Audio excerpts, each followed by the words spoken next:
Vuga, vuga, sakisizwe sethu. Zimbabwe has the highest literacy rate in Africa, according to UNESCO.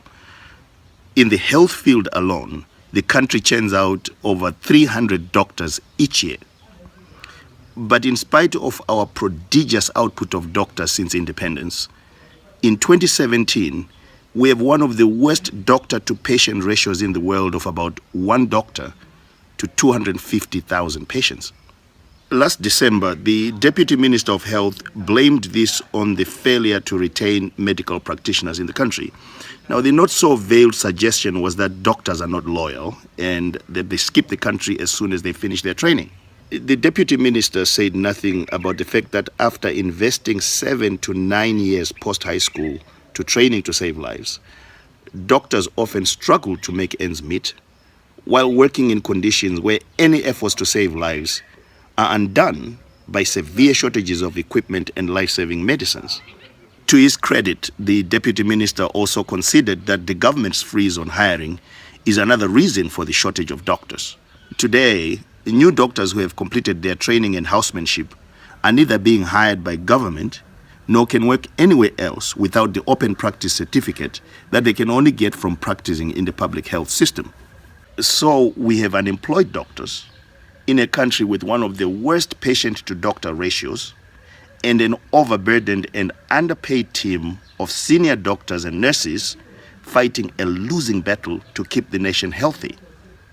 It is urgent for us to realize that government policy contradictions cost jobs and human lives.